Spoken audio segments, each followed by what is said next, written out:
Bonjour à tous, bienvenue à bord, bienvenue sur Nautic Tips. Aujourd'hui, pour ce premier podcast, nous recevons Max. Le faire soi-même, pour moi, ça paraît évident. Le faire soi-même. Ça fait partie du... Pour moi, c'est facile. Max est technicien de maintenance plaisance, spécialisé dans le carénage. Oui, j'en fais quelques-uns. Je dois faire plus d'une centaine de bateaux par an. Avec lui, on va voir simplement comment bien entretenir sa carène, son bateau, comment bien faire son carénage et surtout éviter les erreurs. On laisse agir un peu, on gratte encore un petit peu parce que les coquillages deviennent un peu plus mous. Et on passe jusqu'à ce que ça redevienne comme neuf. Ce sera les tips de Max. Bonjour à tous. Bonjour Max, ça va ? Bonjour Christian, ça va ? Aujourd'hui, on va parler de carénage. Je sais que c'est ta spécialité. Oui, j'en fais quelques-uns. Je dois faire plus d'une centaine de bateaux par an. Une centaine de bateaux par an, Ouais. D'accord. J'ai toute la flottille de location qui est à Port-Pin-Roulant, plus tous les particuliers. Et ensuite, nos Donc tu bateaux. travailles pour Port-Pin-Roulant. Je travaille pour Port-Pin-Roulant. Ça fait 22 ans que je travaille pour eux. Ah ouais, donc t'es fidèle. Oh, plutôt. Port-Pin-Roulant qui fait partie du groupe Katana. C'est ça, oui. Il y a Dream Yacht, je crois, qui est là-bas. Ouais, c'est ça, ouais. Et puis c'est eux qui vous donnent beaucoup de travail Oui, d'entretien. à faire. donc en avant-saison, on commence à partir de décembre, janvier, on commence tous les bateaux de location, on les fait à l'avance. Ouais. Et puis après, tout ça, il y a les bateaux de clients qui viennent se greffer dessus. La sortie, c'est pas toi qui l'as fait ? Non, je m'occupe pas des... C'est Sylvain, c'est Kamel, Ça c'est m'arrive occasionnellement. D'accord, oui, En oui. été pour pour faire les dépanner quand remplacements. Et Ok. autrement, non. Moi, je m'occupe vraiment de la carène du bateau. Ton boulot, c'est de refaire quoi ?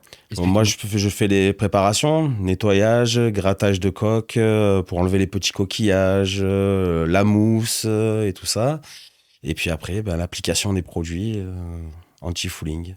Ponçage, mise à zéro s'il y a besoin. Alors, ça dépend. Si les bateaux étaient bien entretenus auparavant, Il n'y a que petit coup à pousser. j'ai Voilà. juste un petit coup de... Même pas, juste gratter les petites concrétions qu'il y a sur le bateau et je peux me permettre d'envoyer directement l'anti-fouling dessus. Alors pour nos auditeurs qui ont sûrement un bateau, c'est la période, là on est en février, mars déjà, oui.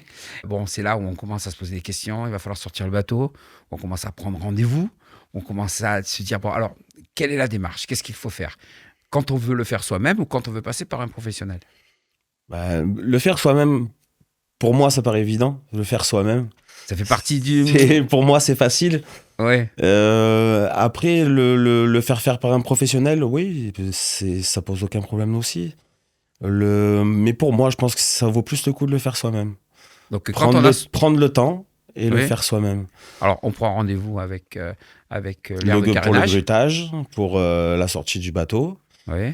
À la sortie du bateau, on en a une gars de chez nous qui vous passe le Karcher haute pression sur la coque. À Port-Pin-Roulant, c'est Sylvain ? C'est Sylvain qui fait ça. Ouais. Donc un coup de Karcher haute pression, ça enlève une bonne partie des coquillages. Oui, une grosse partie même. Hein. Une très grosse partie. Des On le voit algues, gratter quelques fois aussi. Surtout les algues, les algues et tout qui sont sur la coque, ce qui va vraiment empêcher d'adhérer sur la peinture. Mhm. Et après, c'est un calage du bateau, et puis après, c'est moi qui interviens. D'accord. Alors, dans le process, qu'est-ce qu'il faut faire pour nos auditeurs ? Déjà, rincer sa carène avant tout, Oui. enlever le sel qu'il y a dessus. La carène, seulement la carène ou aussi la coque ? On C'est bien de le faire. englobe tout, c'est toujours Oui. mieux. Hein. Vaut mieux laver le haut d'abord et Et après, ça laver le coule, bas ensuite. voilà, ça coule et puis on termine. Donc après, on enlève les coquillages, on enlève quelques concrétions qu'il y a sur la coque. Ensuite, sur les embases, sur les arbres, sur les chaises, tout dépend le bateau qu'on a. Oui. On applique Donc, partons sur un voilier. sur un voilier avec une embase ou avec un arbre d'hélice. Oh, arrête. Allez, on va dire un arbre d'hélice. Allez. Sur un arbre d'hélice, on gratte déjà donc la totalité de la carène, c'est le plus dur, on va avoir les bras en l'air. Mhm. On enlève tout ça. Une fois qu'on arrive à l'arbre pour le nettoyage, on commence à gratter avec une bonne spatule, enlever les concrétions, et ensuite on applique de l'acide. De l'acide. Ouais, chez nous, on utilise l'acide chlorhydrique et tout ça. Donc, De base. de base, Donc, on se protège. c'est très grosse protection. C'est le masque, les lunettes et les gants. Et la combinaison pour que ça aille pas sur la C'est peau. encore mieux. Ensuite, donc on applique au pinceau ou avec un spray, un pulvérisateur sur les coquillages. Oui. On laisse agir un peu. On gratte encore un petit peu parce que les coquillages deviennent un peu plus mous. Et on passe jusqu'à ce que ça redevienne comme neuf. L'action de l'acide, elle est simple. L'acide attaque le calcaire, je crois. Voilà, c'est ça. Et les coquillages, c'est du calcaire. C'est concrétion de calcaire. Alors, on suppose qu'on a la carène, comme beaucoup de bateaux, qui a eu 20, 30 couches. Et monsieur le propriétaire n'a jamais filé un coup de ponçage. Donc, ça change de couleur selon les années, selon l'ambiance, selon la mode. Alors, quand c'est comme ça, que c'est vachement granuleux, tu conseilles de faire quoi? Alors, il y a granuleux et voir si ça ne tombe pas tout seul. Parce que quelquefois, il y a des plaques. Voilà, quelquefois, on a carrément des plaques qui tombent des plaques d'antifouling qui tombent parce qu'au bout d'un moment, sur lui-même, l'antifouling ne tient plus. Il tient plus. Donc, pour ça, c'est soit un sablage. Ce qui est quand même le plus pratique. C'est le plus pratique. Et qui est qui a quelquefois... un coût. Peut-être, oui, qui a un coût, mais j'ai rencontré sur un de nos projets une société de sablage. Et franchement, c'était pas si fou que ça. Il m'a proposé pour une Évasion 32. Il a fait ça, sincèrement, installation finie, c'est-à-dire les bâches, etc. Ouais. Bon, ça reste un 32 pieds, c'est pas non plus énorme. Il a mis 2 fois 22 minutes, je l'ai chronométré. Et je lui dis, bon, la facture, c'est combien? Il a fait ses calculs. Il m'a dit 730 € hors taxe. Je me suis fait chier quelquefois, parce que le sablage, tu ne le fais pas tout le temps. Tu le fais une fois tous les 10 ans. C'est ce qu'il m'a conseillé. Ouais. Parce qu'une fois tous les 10 ans, et tu vas nous expliquer pourquoi, il est préférable de revenir au gel coat pour faire un traitement anti-osmose. Donc, c'est préférable de le faire parce que un gel coat n'est pas 100% étanche. Et pourtant, c'est le gel coat qui le étanchifie le polyester. Bien sûr, ça étanchifie quand même le polyester, mais pas 100% étanche.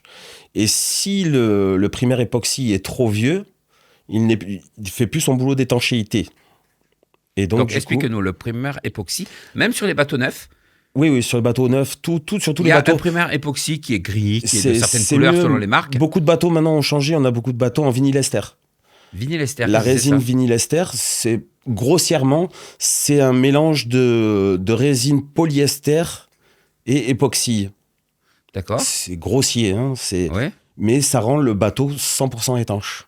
Parce que l'époxy sous l'eau, c'est quand même mieux que voilà, le polyester. L'époxy, vous pouvez mettre un bateau en époxy directement dans l'eau, vous ne serez jamais embêté avec l'osmose, vous n'aurez jamais aucun problème. C'est 100% étanche. Un bateau en polyester, lui, la résine reste encore un peu poreuse. Je pense que c'est les pores qui sont moins serrés et tout ça. C'est du microporage, quoi. Ouais. Par capillarité, l'eau rentre dans la fibre, crée des bulles. Avec le sel, après, ça éclate. C'est des petites cloques qu'on appelle l'osmose. Vinaigre qui sentent mauvais. Voilà, oui. C'est ça. Ouais. Donc, les bateaux en vinylester, c'est courant. C'est les nouvelles générations? Ouais, c'est pas mal de nouvelles générations sont en vinylester. Ouais. Vinylester. Donc, c'est un mélange de polyester. Grossièrement, c'est plus ou moins un mélange de polyester et d'époxy. Et de résine époxy. Voilà. Donc, il est conseillé de faire des réparations à la résine quand c'est sous l'eau. Sous la flottaison, à l'époxy, quand c'est en dessus, en polyester. Ok, alors j'ai un bateau neuf. Je vous commande un bateau neuf. C'est beau. Et donc, tu fais quoi en premier? Parce que, on explique ça, parce que ça va être le même process pour les anciens, puisque à un moment, tous les 10 ans, il faut revenir à la base. La différence avec un bateau neuf, quand il sort de son moule, il y a de la cire de démoulage dessus. Aïe. Donc, il faut passer un produit spécial pour déglacer le bateau. Vous le déglacez. Complètement. Vous le dégraissez, en fait. Voilà. Okay. Donc, on a un produit à passer qui se savonne comme ça. On a juste à rincer. Ensuite, ce sera donc définir la flottaison au bon endroit. Ça, c'est pas toujours facile. Le mieux, c'est de le faire tremper un petit peu une journée dans l'eau et on a la flottaison du bateau. Mais ça, c'est pas défini par l'architecte naval? C'est pas marqué d'origine? Il y en a, oui. Mais après, on sait que sur un bateau, on met énormément de matériel. Oui. On prend toujours des choses qui servent à rien et qui restent dans le bateau. Le bateau, ça l'alourdit. Mais il y a quand même un poids moyen qui est prévu en plus. Très souvent, moi, je me suis retrouvé avec une flottaison qui n'était pas au bon endroit. C'est les études de Roman, notre fils, en ce moment. Je lui dirai alors. Et puis, non, mais il me dit, papa, mais tu te rends compte des bêtises qu'on a fait sur des bateaux? À faire des modifications, à changer l'emplacement des batteries, à rentrer une machine à laver. Non, mais on ne s'imagine pas tout ça. En fait, c'est qu'il y a du boulot derrière tout. Le moindre robinet influe sur la gravité, le centre de gravité du bateau. Alors t'imagines avec toutes les merdes qu'on y rentre, nous, sans compter les cartons de rosée. Les modifications. Passons. Alors, donc, une fois que la déglaçage, flottaison est finie, il faut reponcer un peu. Ah oui. Ou fin. Oui, fin 120. Pour moi, 120. l'idéal, c'est 120. Le grain idéal, c'est 120. Ouais. Donc, 2 couches de primaire, époxy. 2 couches de primaire époxy. Donc, il y a plusieurs marques qui le font, ça. Ou plusieurs internationales, Ample, toutes les marques le font. Voilà. Époxy. Donc, on a notre partenaire Mapioting qui nous en avait proposé sur plusieurs bateaux qu'on a fait. Et puis, il y a d'autres marques qui le font aussi. Oui, bien sûr. Voilà. Et après ça, Après ça, donc. il y a une, 2 couches. 2 couches. L'idéal, c'est 2 couches. En époxy, il vaut mieux travailler avec 2 couches. Après, c'est un produit qui se travaille relativement facilement, assez rapide, très fluide. Donc, il faut faire attention. Généralement, souvent, Et pas des petits trous. c'est très fluide, justement. L'idéal, c'est de faire gras, mais tout en étant à la limite, pas que ça glisse. Pas que ça glisse par terre. Ouais. Voilà. D'accord. Et ensuite, donc, après ces 2 couches, une couche d'anti-fouling matrice dure. Ouais. Et l'idéal, on est en Méditerranée, 2 couches d'érodable ou du semi-érodable. Donc la matrice dure pour consolider le fond. Voilà. On va dire que c'est celle-là qui va rester tout le temps. Et 2 couches d'érodable. 2 couches d'érodable, ouais. Alors, érodable pour les bateaux rapides, alors, les bateaux voiliers. Tout dépend de l'utilité. On est en Méditerranée, l'eau est chaude, ça se salit très très vite. Et si vous voulez pas que ça se salisse, il faudrait que toutes les 1 à 2 semaines, vous faites une sortie avec le bateau. Ouais. Pour moi, il n'y a pas beaucoup de bateaux qui sortent aussi souvent. Il vaut mieux utiliser une matrice semi-érodable. C'est beaucoup mieux. D'accord. La matrice dure... Mais ça pollue pas parce qu'il y a une plaque qui part dans l'eau quand même. Hein. Ça, après, j'ai jamais... Non, c'est en vente, donc c'est approuvé, entre guillemets. Voilà. Pour moi, c'est ça. Mais pour la Méditerranée, 2 couches d'érodable, semi-érodable. L'érodable pour les voiliers, les bateaux qui vont pas très vite. Un semi-érodable pour un bateau moteur qui dépasse pas les 40 nœuds. C'est l'idéal. Ben nous, sur le nôtre, et tu nous avais conseillé d'ailleurs, on a mis du Boero, de l'Altura, matrice dure. Et je t'assure, je n'en change pas. Ouais, pour moi, en fait, ce produit-là, le Boero, le Altura, il est entre les deux. Parce qu'en fait, il est très, très souple à poncer. Donc, contrairement à certaines marques où on arrive vraiment sur des carènes, où on va commencer à poncer, on va faire 1 mètre carré, on va avoir le disque chargé de peinture et des agglomérats et tout ça. Et le Altura, pour ça, il est magique. Avec notre projet de tournage, quand on avait fait le Cap Camara à Pont-Roland, on n'avait pas sorti notre bateau. Notre énergie, on l'avait balancée sur d'autres bateaux. Et puis on n'avait pas le temps et on n'allait pas gâcher. On s'est dit, on va faire comme ça, qu'on ne va pas très vite avec le nôtre. On reste raisonnable parce que ça consomme, hein, ces petites bêtes. Et j'avais fait l'année passée, comme chaque année, c'est la première année que je ne le sors pas en fait. Et je le sors 2 ans après des désagréments de moteur. Et je dis à Sylvain, le bateau doit être dégueulasse, ça fait... Et en plus, il tombe en panne, donc il n'a pas navigué d'au moins 7 mois, on va dire. On le sort, il file un coup de Karcher. Mais tu avais l'impression que la marque du Karcher, tu sais, c'était le ponçage. Oui, non, mais... On passait la main. Non, pour ça, ce produit... J'ai des images sur ça. On passait la main. Franchement, c'était plat. Ce produit est génial. On a mis un petit coup de ponçage à 80, juste pour égaliser. Et on a rebalancé. Comme quoi, il ne faut pas avoir peur de mettre le prix pour les anti-fouling. Pour moi, je pense que c'est vraiment... Il ne faut pas avoir peur de mettre le prix quand on navigue beaucoup. Sur un bateau moteur, quand on veut faire des économies de carburant, c'est hyper important d'avoir une carène, de mettre le prix pour avoir une carène parfaite. Voilà, c'est l'entretien. Nous, on a fait un sablage pendant le Covid, à l'époque, où on faisait semblant d'avoir la bouteille de gaz vide et on venait prendre la bouteille de gaz pleine sur le bateau. Il fallait des excuses pour sortir, donc on s'en est tous créés, je crois. Et on a profité, on a fait un sablage. On a fait un sablage, franchement, à la bricole, tu te rappelles? Et j'ai galéré. J'ai pris un Karcher avec un tuyau qui rentrait dans le sable. Je m'en suis mis plein la gueule, c'était en mois d'avril. Bon, le bateau est sorti propre. On a fait un traitement époxy. Et puis, on a mis une matrice dure. C'est là que tu m'as expliqué le process à l'époque. Et franchement, là, depuis, je suis super content. Le bateau sort, il est super. Alors, quand on en est là, on fait ce traitement-là. Donc, ça, c'est pour un bateau neuf. Là, c'est vraiment... Un bateau ancien, dans qui a la 10 ans, idéale. 20 ans, 30 ans. Il est préférable de revenir au gel-coat. À un moment, il faut revenir au gel-coat. Pourquoi? Parce qu'il faut protéger de l'osmose ta coque. C'est ça. Et de la même manière. De la même manière. Suite au sablage, c'est 3/4 du temps, ça arrive encore quelques fois où on se retrouve à devoir gratter complètement une coque avec lames de gratte et tout ça. Ça, c'est Oui. du sport. Ça nous arrive encore de le faire de temps en temps, mais les 3/4 Pour du temps, éviter on de faire passe sur... revenir la sableuse. Voilà. On Bah, passe ça à la fait un sableuse. chantier, la sableuse, pour des gros bateaux. Oui. Ça en met partout. Ouais. On en met partout, ça vole. Parfois, ça peut arriver d'abîmer même les peintures avec la bâche qui se perce en sablant et tout ça. C'est du vécu. J'ai fait un tournage.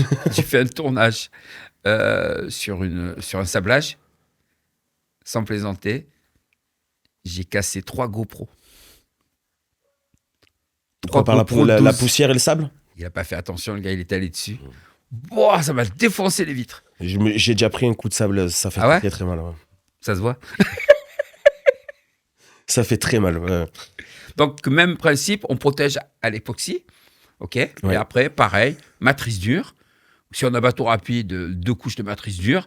Si on a un bateau moins rapide, matrice dure pour consolider, c'est important. Pour moi, c'est la meilleure chose à faire. D'accord. Donc, ça a un coût, c'est certain. Oui. Mais il faut le faire. Il faut, c'est la vie de la coque. Oui, c'est entretenir le bateau. Je veux dire, tout a un coût. Et puis après, comme on en disait tout à l'heure, je pense que il faut prendre le temps et le faire soi-même. Pour moi, je trouve que c'est pas mal. Ça quelque chose quand même. Ça fait partie de l'entrée en matière. Voilà. Quand moi, j'ai un bateau qui a 20 ans, la carène est moche et qu'on me dit vas-y, il faut poncer, faut ne serait-ce que poncer la carène. Et que on me dit oui, c'est un simple écrénage, mais bon, en étant un petit peu plus rapide, on arrive à creuser un petit peu et tout ça, et que le client il arrive et qui vous dit le bateau il est magnifique, mais comment vous avez fait? C'est gratifiant. C'est fait, voilà. Alors voilà, donc on a fini ça, on a fait son anti-fouling, on est tout content. Les anodes, il faut les changer tous les ans. Faut pas chercher à Alors même si une anode paraît propre, paraît belle et tout ça, en fait l'électrolyse agit comme sur une éponge, transforme l'anode en éponge en fait. Et donc elle est trouée à l'intérieur? Oui, tu prends simplement une anode neuve et une anode usagée, même si elle paraîtra plus légère. Elle est carrément plus légère parce qu'en fait elle s'est mangée par l'électrolyse. Carrément.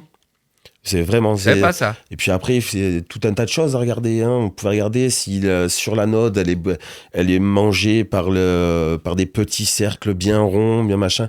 On sait si c'est en 12, en 24 ou si c'est le 220 quand vous êtes branché à quai, tout ça. D'accord. Une année, on sort le bateau et on a eu un trou comme ça dans un des safrans. Non, c'est ton safran. Ouais. Des safrans, un trou comme ça dans de l'inox épais comme ça, quoi. Ah, ça va très très vite. C'était un truc fou. Et il n'y avait pas d'anode dessus. Alors, on a fait une recherche avec Fred d'électricité. Bon, moi, j'ai recherché aussi. Je l'ai appelé pour qu'il contrôle aussi. La solution a été facile. J'ai démonté le safran. Je suis allé voir Bob, notre Bob national. Il m'a tout rempli. Il m'a tout fait propre. Et je lui ai demandé qu'il me fasse 2 soudures avec 2 filetages. De 8 ou de 6, je ne me rappelle plus. Et maintenant, j'ai 2 petites anodes que je pose. Et puis, depuis, j'ai plus de soucis. Voilà, donc il faut les contrôler. Par contre, tu m'avais expliqué une chose, ça je le ressors avec fierté à chaque fois, sur les arbres d'hélice. D'accord ? Les arbres d'hélice, on met les anodes. Ok. Alors, tu m'avais dit, quand elles sont serrées... Ouais, tu les serres, tu les mets juste en contact. Et tu tapes dessus. Mais normalement, ça se fait sur quasiment la totalité des anodes. Oui, tu tapes dessus, tu resserres. Tu tapes dessus, tu resserres. Voilà, on la tape une bonne fois, un bon coup, comme ça resserre le métal, ça l'écrase. Et on remet un coup de serrage. Pareil pour le bout d'arbre. Le bout d'arbre, on serre, on met en contact un gros marteau, un bon coup bien sec, et vous verrez que l'anode, elle nage de nouveau, et là, vous la rebloquez. Mais c'est à chaque fois magique, parce que tu serres, tu as l'impression que c'est serré. Tu tapes, ça redemande à serrer. Tu retapes, ça redemande à serrer. On a eu pendant un temps une mauvaise qualité d'anode sur les noix d'arbre, où en fait, juste en les serrant, les anodes, elles se fissuraient. Ouais, donc elles n'étaient pas de bonne qualité. C'était pas tant une mauvaise qualité, c'est que les gens ne les tapent pas. Et le fait de ne pas les taper, vous ne rapprochez pas le contact. Et on a toujours tendance à trop vouloir forcer sur ça. Parce qu'on a toujours peur que l'anode glisse, tourne pendant qu'on est en train de naviguer, l'anode tourne. Mais il faut toujours rapprocher, taper, bloquer sur les noix d'arbre. J'ai déjà eu le cas d'un ami qui a fait entretenir son bateau. Il a perdu la note d'arbre. On a beaucoup, on en perd ça. Ah ouais, vous en perdez quand même? Oui, ça Ouais. arrive. Ben, l'électrolyse, en fait, Même quand elles sont bouffe neuves, au bout d'un énormément. mois, non, Ouais, quand ouais, même ouais. pas. Là, j'ai un bateau qui est sorti avant-hier. Il a passé 3 semaines à l'eau. Ses anodes étaient déjà bouffées. Oui, mais ça, c'est pas votre faute. Non, c'est pas notre faute à nous. Mais ça peut aller très vite. À ce point, quoi. Très, très vite. Moi, je les change chaque année. Voilà, je pars de ce principe. Il faut les changer chaque année.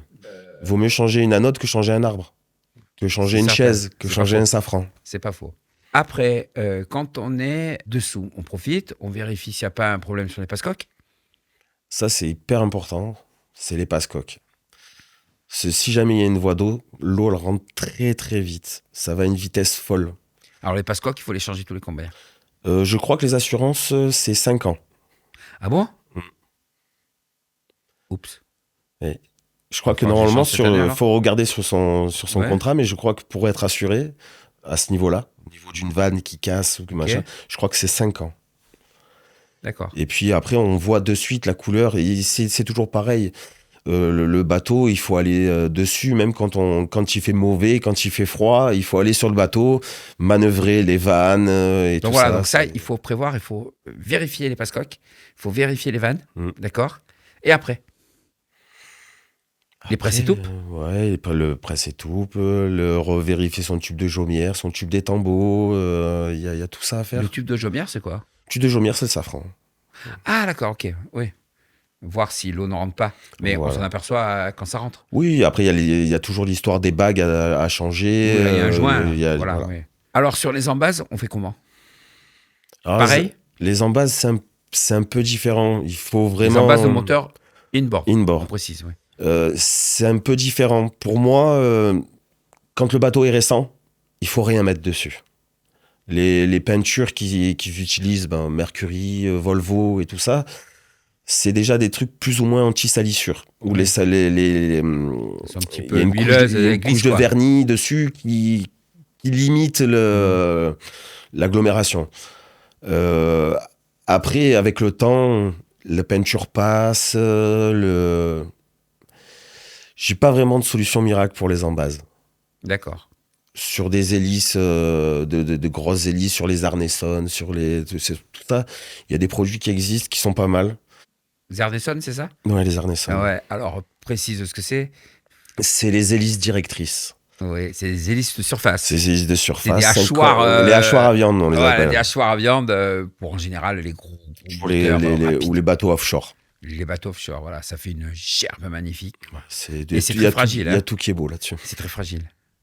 Après, une fois qu'on a fait ça, donc on a vu les embases, il faut déjaunir un peu la coque, la nettoyer. Oui, Il faut alors le faire quand on est dehors, c'est ça. il y a plusieurs solutions. Moi, j'aime bien faire ça. Je coupe un peu d'acide chlorhydrique avec un peu d'eau. Oui, tu la mélanges. Je la mélange, je la dilue un petit peu. Je frotte un bateau complet. Là, j'ai le bateau qui reblanchit totalement. Ça enlève le côté jauni. Ça déjaunit le bateau. Simplement de l'acide chlorhydrique. Acide chlorhydrique basique. Par contre, Et le mélange, tu fais quoi? Pour 1 litre d'eau, 1 litre d'acide chlorhydrique, ça le fait bien. Et avec cette quantité-là, déjà, on fait de beaux bateaux. On peut faire beaucoup. Par contre, on ne laisse pas l'agir trop longtemps. C'est-à-dire qu'on va se limiter à se cantonner à un bon mètre carré de coque.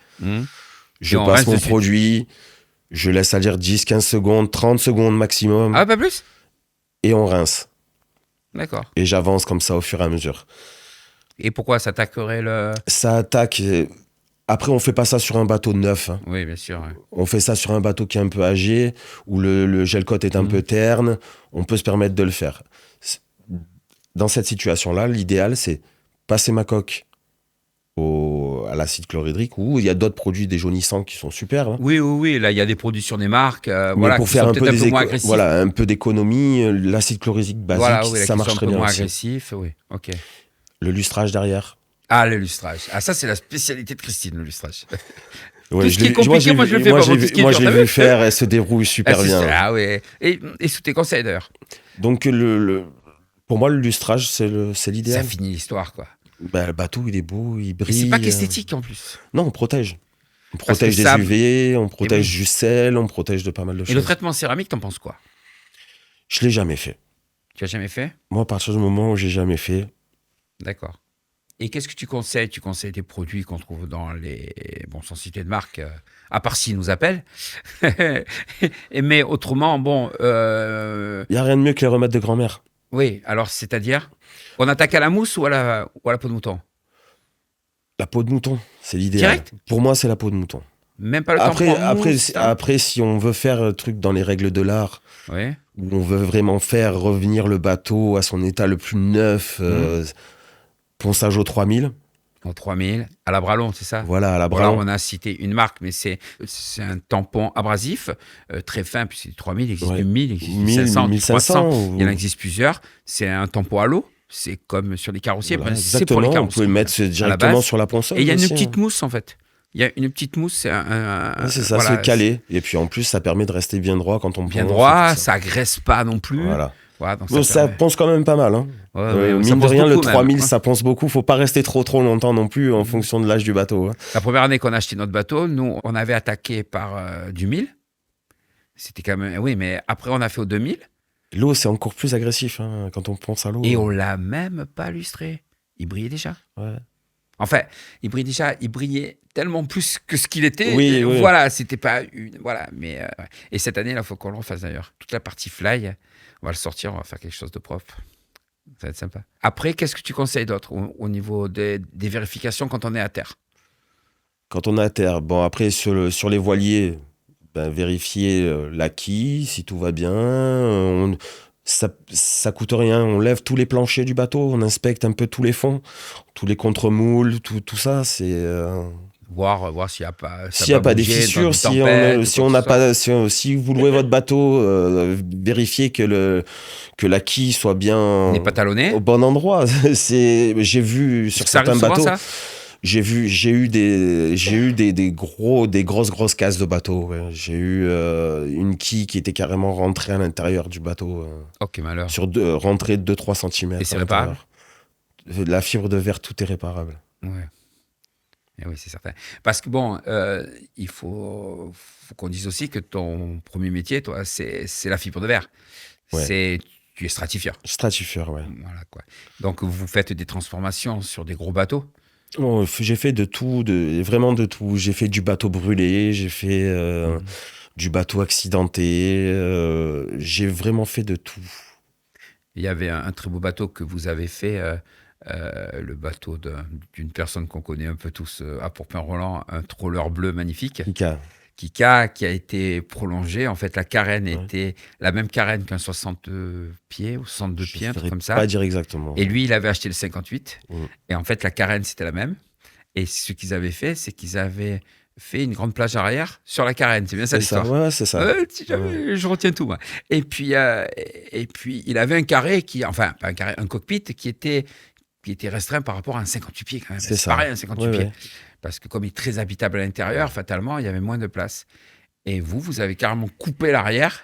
Vous avez déplacé l'arrière, c'est ça? 1m50. 1m50 de plus. Donc, vous êtes allé jusqu'à la limite de la carène d'origine. Oui, d'origine. Qui servait de planche de bain. C'est ça. OK. Et vous avez rajouté une planche de bain à l'arrière. Et le bateau...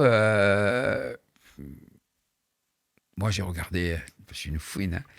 J'ai pas trouvé l'endroit où vous l'avez coupé. Si, tu arrives à le voir, toi? Ouais. Ouais. Parce que je l'ai fait. Il y a une belle peinture qui a été faite, magnifique. Mais on peut tout faire sur un bateau. On peut tout faire. Vraiment, la fibre de verre, pour ça, c'est génial. J'ai vu tellement de trucs cassés. Première fois que j'ai vu ça, je suis arrivé. Je me suis dit, mais comment on peut refaire ça? C'est impossible.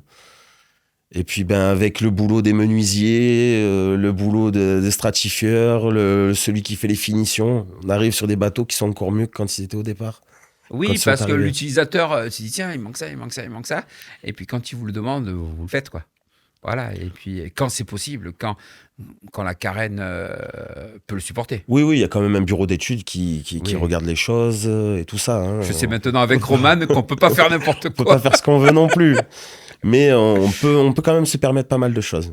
Donc, tu conseilles de sortir le bateau tous les ans? Pour moi, en Méditerranée, c'est le mieux. Parce que dans les autres mers, non?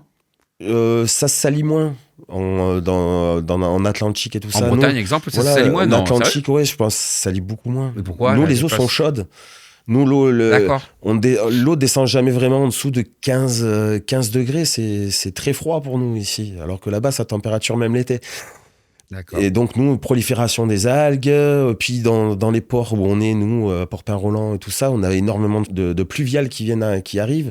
Donc, de l'eau saumâtre. Beaucoup d'algues. Ouais. Et les concrétions. Puis après, avec le temps, en voyant le bateau arriver, je sais de quel port il vient. Je sais s'il vient de Saint-Mandrier, s'il vient de Toulon, ou s'il vient Ah oui, carrément? Ouais, en fonction D'accord. de la saleté sur le bateau, on arrive à le voir. Ah ouais, à Ouais. ce point. Ah, quand même. Attends, mais tu fais quoi? Tu fais des prélèvements? Non, juste à l'œil. T'as le truc, quoi. Ouais. Et je sais que, bon, c'est toujours les cordonniers qui sont les plus mal chaussés. Tu as un bateau qui demande à être magnifique. Ah oui, oui. Voilà, que tu as un peu commencé, que tu as récupéré, il était à l'agonie, il avait pris l'eau et tout. Il avait coulé carrément. D'accord, ouais, avec un moteur qui marche encore. Oh, C'est oui, quoi? oui, C'est oui. un 50 Perkins. 50 Perkins, ok. Et puis c'est une coque assez. C'est quoi en fait? C'est un bateau, c'est un chalut, je crois, non? À la base, c'est un canot de sauvetage Un canot de sauvetage. qui a été transformé, modifié en pointu, en fait. Et tu comptes le finir un jour? J'y suis retourné, là, il y a pas longtemps, dessus. Quoi faire dessus? J'ai commencé à faire un peu le ménage, enlever un peu tous les trucs qui traînaient et me dire, les jours, ils rallongent, il va falloir t'y mettre. Lui dire bon bébé, je t'ai pas oublié, quoi. Ah Bon. non, je l'ai pas oublié. Et tu fais tourner le moteur un peu? Ouais, j'ai fait tourner. Ouais, d'accord, ok. Mais bon, l'avantage avec ces moteurs-là, c'est que C'est increvable à partir du moment qu'il y a de l'huile. 2 ans, voilà. le bateau, il a été à terre, Oui, que là, j'ai je remis me à rappelle, l'eau, oui. j'ai mis un coup de clé, le bateau a démarré. Et on avait pris des images, d'ailleurs, de ce bateau. Oui. Ouais. Bah, tu pourras revenir en faire quand Ouais, ben quand? ce sera fini. Tu attaques quand ton projet? Il va falloir que je commence. D'accord. Il faut vraiment que je le fasse. Parce Oui, que parce que c'est un beau bateau. le C'est bateau, dommage qu'il traîne comme ça. voilà, le bateau il traîne et c'est de Moi, ma je le vois faute. tellement fini, ce bateau. Je l'ai déjà vu de tellement de façons que. Je l'imagine, tu sais, le bateau familial d'un jeune homme, tranquille, Ah ouais. un peu bobo, tu vois ce que je veux dire? Ouais, Il n'y a pas grand chose à faire pour l'habiller celui-là. une belle laque, qu'est-ce que tu ferais comme laque dessus? Je Une pars- laque ou un... Non, moi je repartirais carrément sur du gel coat. De quelle couleur? J'hésite encore un petit peu entre soit un ivoire, soit un crème. Ça, c'est Avec une sympa. petite bande marron, un beau sticker marron dessus. Ouais, crème, ou c'est quoi, pas mal, c'est- crème, ouais. Avec une céleri assortie Pas dans avoir les Bordeaux, peur, non? pas avoir peur de partir sur du. Pour moi, le pont, je pense que je vais le faire en gris, et un gris un peu très très clair Mhm. pour casser parce que Le comme c'est. summum sur un tech. Ça serait juste sublime. Ah, ce serait trop beau pour être Et vrai. en plus, il y a une belle cabine dedans. J'ai de quoi dormir, j'ai de quoi. Dormir en couple avec un enfant. Oui, oui. Bon, là, l'enfant est Pas un peu trop grand, maintenant. pas trop Ouais. grand, mais oui, Il c'est faut lui couper faisable. les jambes. Voilà. Non, j'ai un coin cuisine, j'ai mon petit lavabo, j'ai mon frigo, j'ai tout ce qu'il faut. C'est le bateau idéal. C'est même pas le dayboat, c'est carrément, tu peux aller passer un petit week-end dans une crique isolée. Un petit tranquille. week-end. On part le vendredi, on dort le vendredi soir, on rentre le samedi. Tu prends la douche, il suffit d'avoir des toilettes Voilà. sèches dessus. Et puis. Non, j'ai les toilettes aussi. Ah, t'as les toilettes Ah, bien aussi? sûr. Mais qu'est-ce qui te manque? La douche, tu peux la prendre, tu as une réserve d'eau. Il y a la mer à côté, on peut se baigner. Oui, mais bon, il faut un peu dessaler l'histoire, quoi. Voilà. Après, tu as quoi? Tu as la petite cuisine, Ouais, Donc, tu peux cuisiner. j'ai un petit réchaud. un petit frigo 12 volts, ou alors, voilà. Ouais, Ben, c'est ça. Mais qu'est-ce qui manque de plus? L'envie.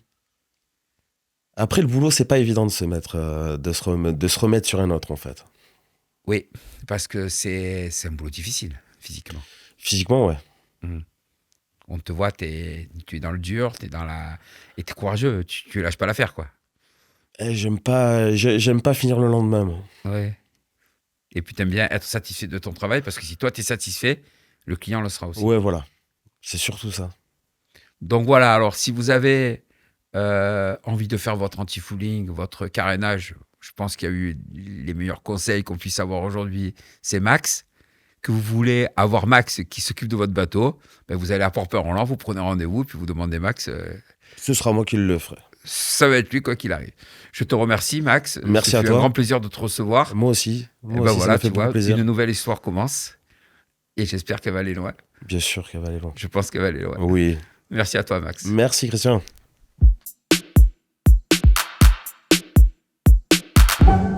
Abonne-toi.